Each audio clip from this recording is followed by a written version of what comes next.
Ảnh vệ tinh cho thấy thủ đô mới nhất trên thế giới đang hình thành.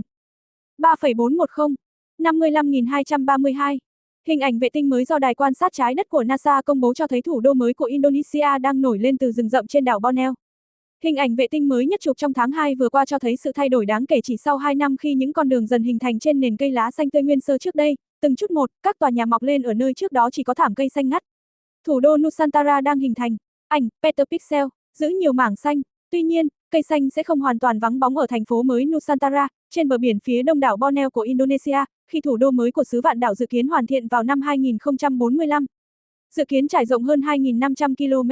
Thành phố được quy hoạch sẽ bao gồm một khu đô thị rộng lớn xen kẽ với các tuyến đường thủy và không gian xanh tươi tốt, với tới 3/4 diện tích được bảo tồn cho thiên nhiên. Nusantara sẽ thay thế thủ đô hiện nay của Indonesia là Jakarta, một đô thị rộng lớn và đang mở rộng nhanh chóng với 30 triệu dân cách đó gần 1.000 km. Đây không chỉ là động thái mang tính biểu tượng hướng tới sự tập trung hóa đối với một chính phủ bị chỉ trích trong lịch sử vì tập trung chính sách quá nhiều vào đảo Java, nơi có thủ đô và quy tụ hơn một nửa dân số của Indonesia.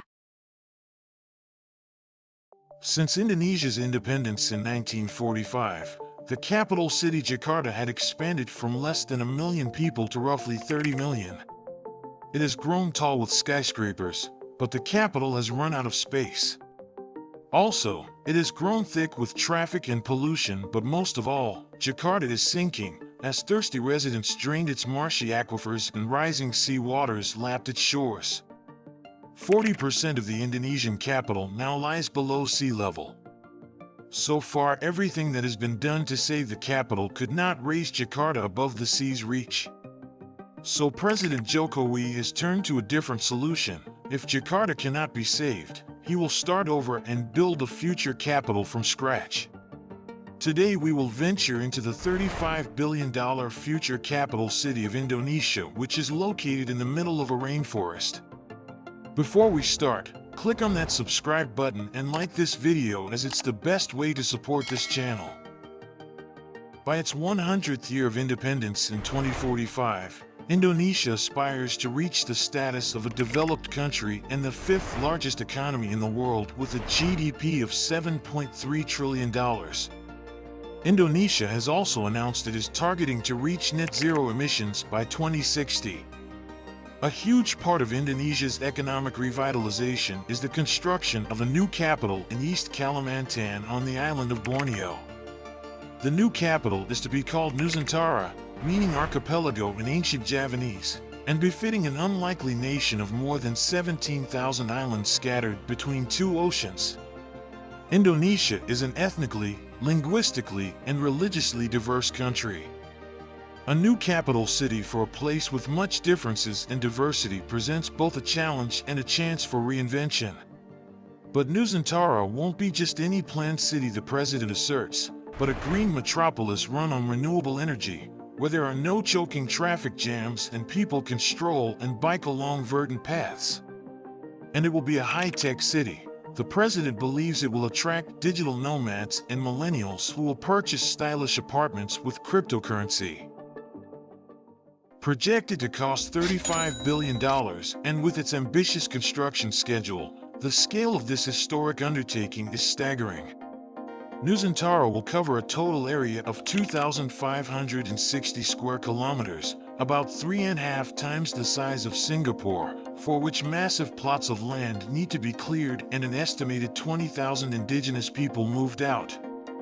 Environmentalists are calling the project an ecological disaster as the construction would speed up deforestation in the area and destroy the habitats of several exotic animals. The relocation to the new capital is to be completed in 5 phases, finishing by 2045. Phase 1 comprises a zone known as the Government Central Area that includes government offices, schools, and hospitals, which is scheduled to be completed by February 2024. The plan, according to President Jokowi, is that the official celebration of Indonesia's Independence Day on August 17th will be held at his new palace. In the first phase of development, from 2024 to 2029, it is estimated that 100,000 state employees will relocate to East Kalimantan. The target population for 2045 is 2 million residents. To accommodate them, basic infrastructure like housing and roads need to be built at a breakneck speed. With the hope to inaugurate Nusantara by August 2024, bulldozers are clearing acres of plantation forest land. But the problem is, not a single showcase structure has been completed yet. When Japanese investors visited the construction site in late June 2022, it is reported that they were puzzled because they barely saw anything aside from trees and a white sign with the words Nusantara Ground Zero. Soon after, they withdrew their funding, saying the project lacked a big-picture vision. This audacious plan will not be easy to pull off, and political rivals have questioned the plan's wisdom. A survey of Jakarta residents taken at the time of the architectural competition suggested that 95.7% of the population were against the move of building a new capital. Moreover, a new capital on Borneo will not change the fact that millions of people will still be left in a sinking Jakarta. Most have no wish to relocate to a faraway island. Due to poor decision-making, the construction is facing many complications, and the entire project is being rushed as Mr. Jokowi's presidential term comes to a close. He has only a short time to succeed at building this new citadel for Indonesia. The question of who precisely is footing the bill for this remains a concern. With the withdrawal of Japanese investors, the country is reportedly turning to the Middle East nations, including Saudi Arabia and the United Arab Emirates as well as China, for funding. A little under 1/5 of initial outlay will be provided by the Indonesian state. The rest needs to come from state-owned businesses and both local and international investors, which in itself will not be easy given that this is a high-risk project that might not necessarily be continued by the next administration, given that Jokowi's term ends in 2024. Strangely, although city planners have emphasized that they wish to avoid problems brought on by private investment, such as inequality and corruption, they will be dependent on it to raise the money necessary to build the city. Meanwhile, 60% of Indonesia's GDP is concentrated on Java, with Jakarta contributing to 1/5 of Indonesia's GDP. The regions of Kalimantan contribute less than 10% to the total GDP. Because most of the country's wealth is concentrated in Jakarta, many Indonesians living outside Java have long complained about being forgotten. By relocating the capital to East Kalimantan, the government hopes the move will encourage greater investments to Indonesia's outer-lying provinces, resulting in more inclusivity and development. But it's intriguing that East Kalimantan was chosen as the new capital.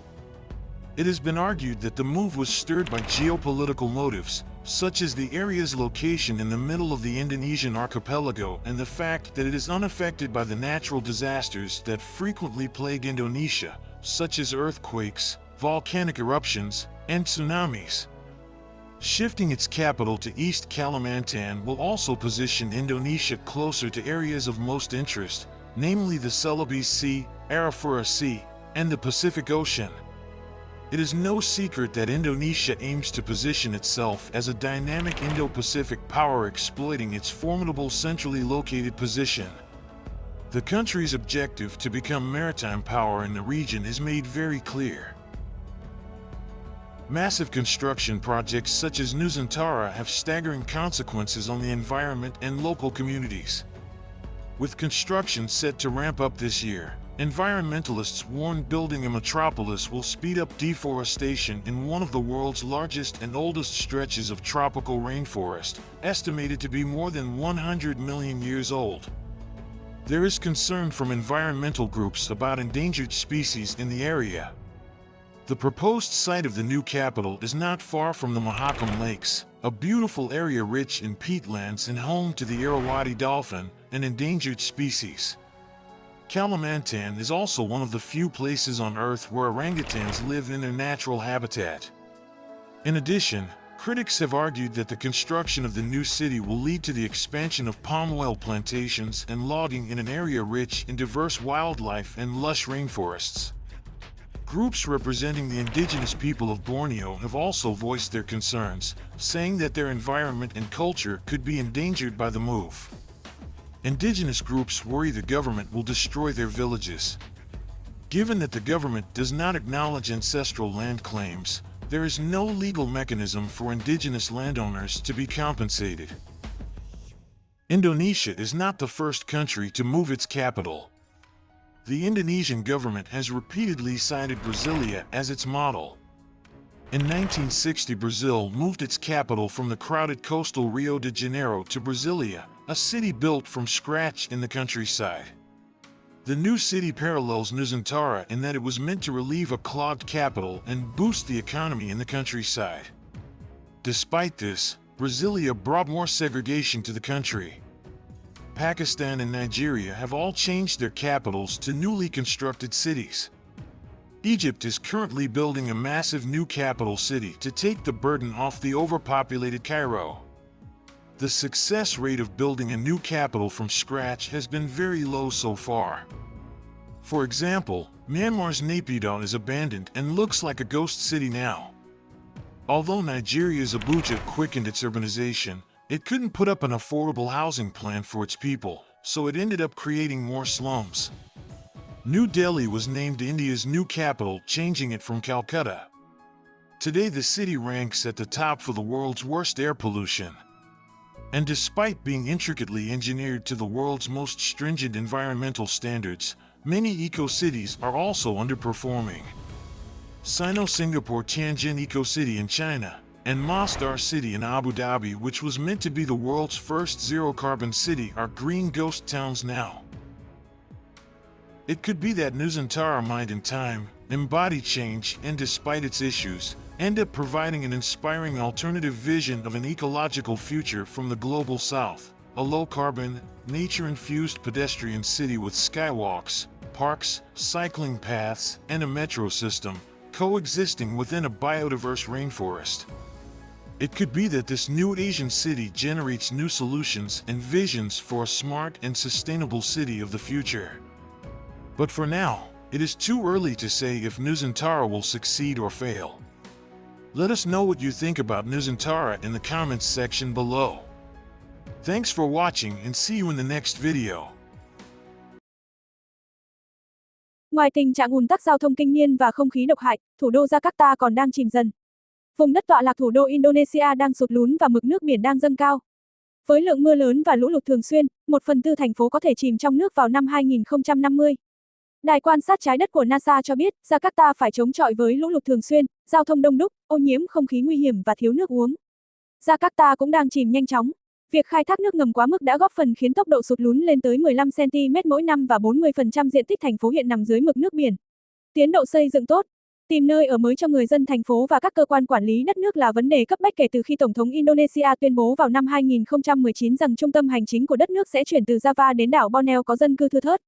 Qua hình ảnh vệ tinh mới nhất có thể nhận thấy Indonesia đang đạt được những bước tiến vững chắc trong kế hoạch rời đô, bất chấp những lo ngại về việc chính phủ chỉ cam kết chi trả 20% chi phí của dự án.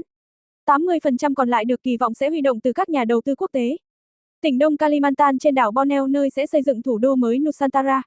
Ảnh, Nikkei Asia. Các hình ảnh được chụp bởi OLI2 Operational Lens IMAGEA2 trên Landsat 9 và OLI trên Landsat 8 cho thấy sự chuyển biến rõ rệt tại Nusantara vào tháng 4 năm 2022 và tháng 2 năm nay. Việc xây dựng Nusantara, một thuật ngữ cổ của người Java có nghĩa là các hòn đảo bên ngoài, hay quần đảo, chỉ mới bắt đầu vào tháng 7 năm 2022. Mạng lưới đường bộ xuyên rừng đã làm lộ ra lớp đất ở khu vực đất liền trước đây bao gồm rừng và các đồn điền cọ dầu cách eo biển Makassar 45 km. Các tòa nhà cũng có thể được nhìn thấy được xây dựng gần vịnh Balikpapan ở Đông Kalimantan trong hình ảnh vệ tinh mới nhất. Theo trang web của dự án, các cơ sở của chính phủ và khoảng nửa triệu người dự kiến được cung cấp chỗ ở trong giai đoạn đầu của dự án. Đài quan sát trái đất của NASA cho biết, các kế hoạch dự án xác định rằng đây sẽ là một đô thị xanh, có thể đi bộ, dùng năng lượng tái tạo, với 75% diện tích thành phố là rừng. Tuy nhiên, một số nhà nghiên cứu lo ngại sự thay đổi sử dụng đất này có thể gây hại cho rừng và động vật hoang dã trong khu vực. Dải đất và vùng nước ven biển đang được phát triển rất đa dạng sinh học và là nơi quy tụ rừng ngập mặn, khỉ vòi và cá heo Irrawaddy.